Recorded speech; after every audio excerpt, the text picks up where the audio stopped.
C'est un sujet très important. Il s'agit de la modernisation de l'état civil, Hassan.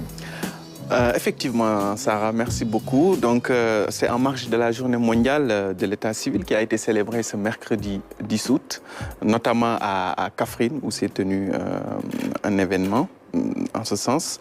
Donc, aujourd'hui, je vais vous parler du programme NECAL. Le programme NECAL donc, vise, comme tu l'as si bien dit, à moderniser l'état civil grâce notamment à un financement de l'Union européenne à hauteur de 18 milliards. C'est Saliou Seck qui a fait un excellent dossier sur le sujet. Je vous propose de l'écouter, après on débattra sur le sujet. L'état civil occupe une place importante dans les politiques publiques. Toutefois, dans certaines zones, le taux d'enregistrement des faits d'état civil est faible. Cette réalité touche 27% de la population sénégalaise, ce qui constitue un nombre important d'enfants qui risquent de ne pas pouvoir jouir de leurs droits fondamentaux, à savoir identité, nationalité, santé, éducation, héritage, vote, etc. Pour inverser la tendance et mettre à la disposition des populations un état civil moderne, performant et accessible à tous, l'État du Sénégal a lancé le programme NECAL. Financé à hauteur de 18 milliards de francs CFA par l'Union européenne, le programme est dans sa phase active. Déjà, il a permis de valider la stratégie nationale. L'objectif général de la stratégie nationale de l'état civil est d'améliorer le système d'enregistrement des faits d'état civil et la production régulière des statistiques vitales.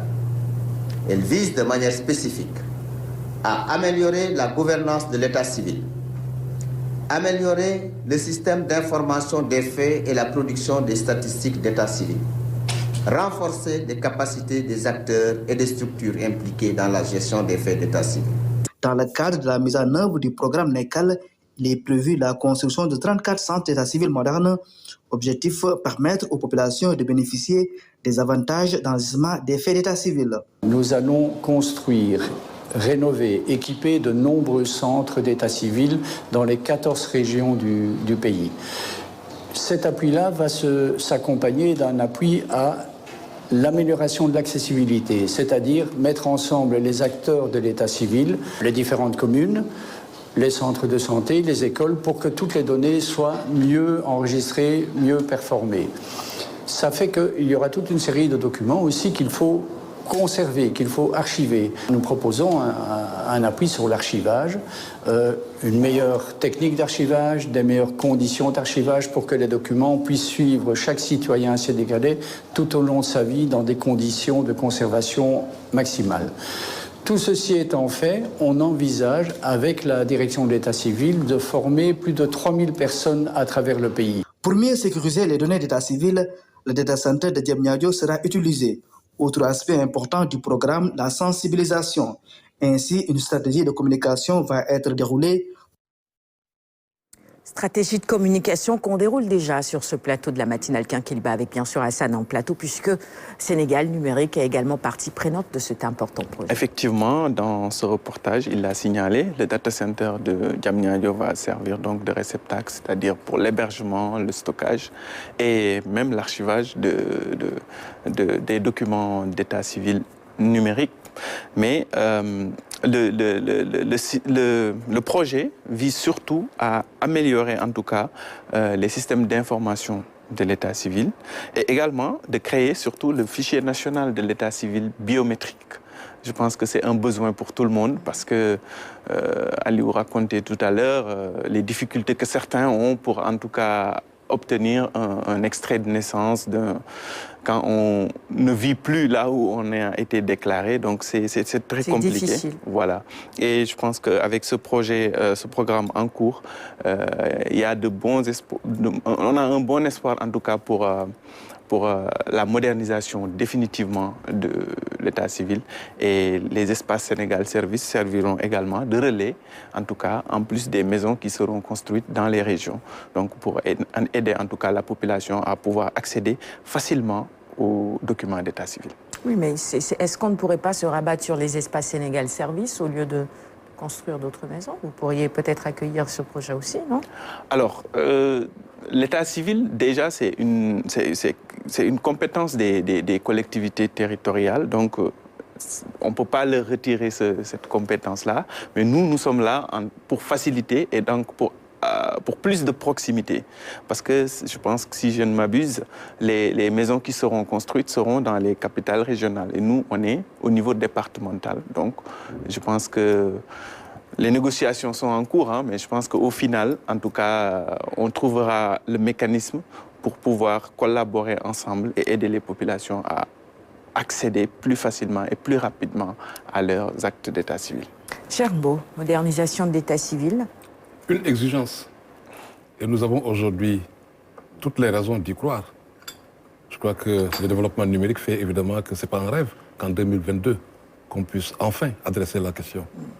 Vous savez, un enfant sans pièce d'état civil, il n'existe pas juridiquement. C'est ça l'enjeu principal. Et donc, tu ne peux pas planifier le développement. On ne peut pas planifier si on n'a pas une bonne maîtrise de sa population. Et donc ça, sous cet angle-là, je pense que la pertinence est là. Il y a eu beaucoup d'actions. Je ne sais pas, le programme, je pense que c'est important, mais il faudrait que ce programme puisse s'appuyer sur les initiatives qui ont été développées par-ci et par-là. Et des actions à développer, des initiatives en lien avec ça. Et l'état civil, il y a eu des réponses, peut-être à des échelles très réduites. Nous avons travaillé sur des écoles amies des enfants, qui avaient permis à ce que des enfants prennent en charge eux-mêmes les difficultés de leur père. Donc il y a eu beaucoup d'initiatives dans ce pays qu'il s'agit aujourd'hui de capitaliser, de valoriser pour aller plus vite. Nous avons l'intelligence d'adresser cette question définitivement. État civil dans le sens large, en termes d'actes de naissance, de décès, mais aussi de mariage. Tout à fait. Mais état civil aussi pour adresser la problématique de la corruption dans cette chaîne de pièces d'état civil. État civil aussi pour régler la question de l'archivage. Ça c'est important. Combien de fois nous avons vu des zones, en tout cas des mairies qui ont eu des difficultés, incendies, vols.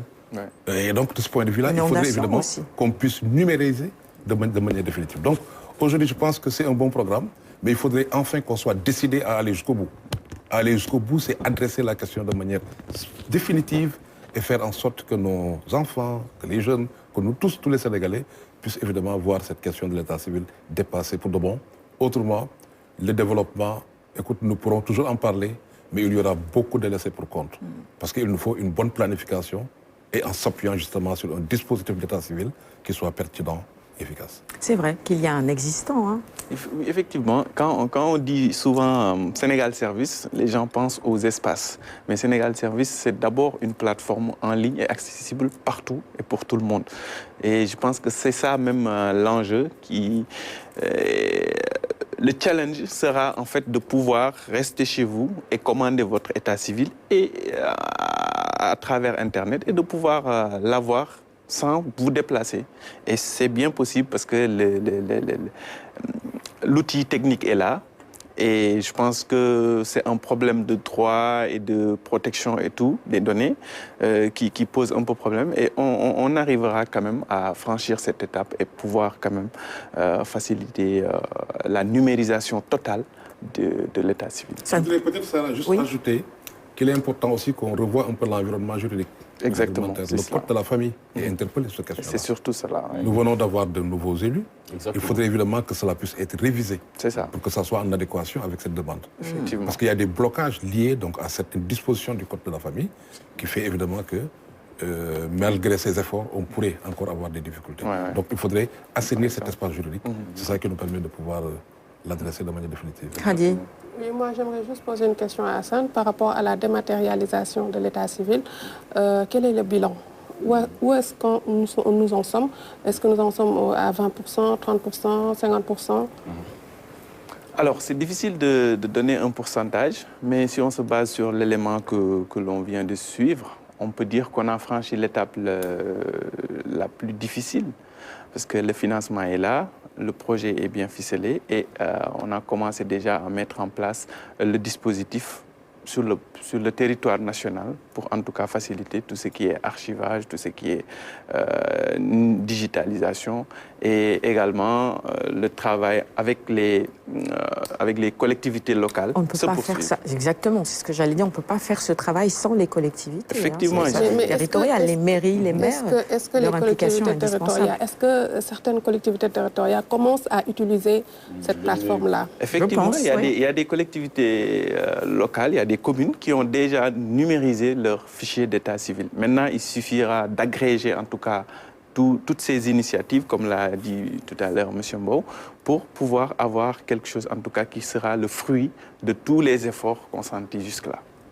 Alioune, pour terminer. Non, je pense que c'est un tout, hein, parce qu'il y a beaucoup de synergies à développer. Hein. Tu empruntes le mot à la COSYDEP. Voilà, beaucoup de synergies à développer autour de l'état civil pour qu'il soit vraiment performant, moderne.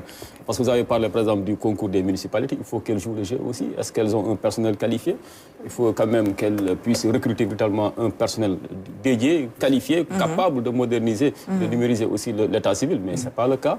Peut-être qu'on leur demande trop aussi, parce que beaucoup de ces collectivités, en tout cas, n'ont pas 10 ans d'existence. Hein. Je pense que depuis l'acte 3 de la décentralisation, il y a de nouvelles collectivités qui ont vu le jour. Et Dieu sait qu'elles sont nombreuses, quoi. Peut-être qu'il faut aussi qu'on puisse les accompagner dans le cadre un peu du recrutement, parce qu'il y a beaucoup de maires qui ont du mal à joindre les deux bouts. Donc, leur demander de recruter un expert pour numériser leur état civil, ça va être extrêmement compliqué. Et si cette étape n'est pas réussie, ça va être très compliqué, quelle que soit en tout cas la bonne volonté de Sénégal numérique, de l'État central, de numériser en tout cas l'état civil sur toute l'étendue du territoire national. Donc, il faut un meilleur accompagnement des collectivités locales, parce qu'il faut faire le tour du pays pour vous rendre compte, en tout cas, des difficultés auxquelles beaucoup d'entre elles, en tout cas, sont soumises. C'est un réel problème. Des fois, en guise même de bureau de mobilier, vous dites, est-ce que ça, c'est une mairie? Parce que, bon, d'anciennes communautés rurales, d'anciens villages pratiquement ont été érigés en communes de plein exercice. Derrière, les moyens suivent peu. Donc, je pense que là aussi, c'est un préalable à régler. Mais il y a aussi voilà, la législation à revoir. Moi, j'ai un cas pratique de ma famille. En fait, son père, paix à son âme, il est décédé en 2003.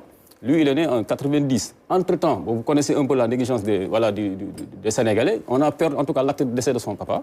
Et lui aussi, son extrait de naissance, il a vu le jour ici à l'hôpital Aristide Le Dantec. D'ailleurs, on parle de l'hôpital Aristide Le Dantec. Le dossier a été transféré, je pense, dans un autre état civil de Dakar. On a beau chercher. Moi, en fait, je me suis mis dans cette recherche-là, mais on n'a pas pu retrouver l'extrait. Donc, ce qui fait qu'aujourd'hui, mon cousin-là, c'est un sans-papier. Un Sénégalais. Et pourtant, le mariage entre ses parents a été célébré bien avant sa naissance, bien sûr.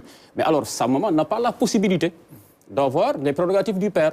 Parce qu'on demande en tout cas l'acte de décès, plus des témoins assermentés et tout. C'est tellement de paperasse à remplir, c'est hyper compliqué. Imaginons, s'il veut demain faire un voyage ou bien prendre femme, ça va être très compliqué. Et jusqu'à présent, voilà, nous y sommes, on ne lâche pas l'affaire, mais c'est très compliqué. Et j'imagine qu'il y a tellement de Sénégalais, beaucoup de Sénégalais, des milliers de Sénégalais qui sont dans la même situation que lui. Parce que, en fait, des fois, même les gens peuvent même douter de votre bonne foi. Si vous leur dites, il est là, sa maman est là, mais son papa est décédé et tout. Il faut même penser que peut-être il n'est pas né dans des bases légales, quoi. Ouais, alors que les témoins sont toujours là, vivants. Mais malheureusement, comme ces deux papiers-là ont été égarés, il lui est très difficile aujourd'hui de se faire enrôler par l'état civil. C'est hyper compliqué. Je pense que vraiment, c'est aujourd'hui un mal national.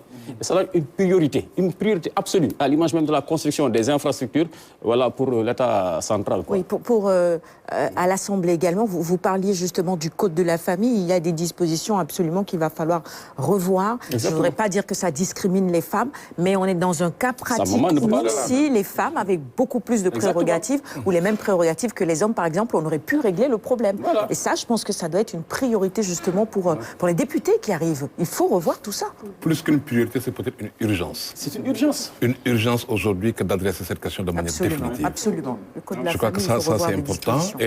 Et même si nous mettons en place ces programmes, sans garantir l'environnement législatif, réglementaire, juridique, on n'avancera pas comme il se doit. Il est important qu'on puisse partir de ça pour faciliter l'accès.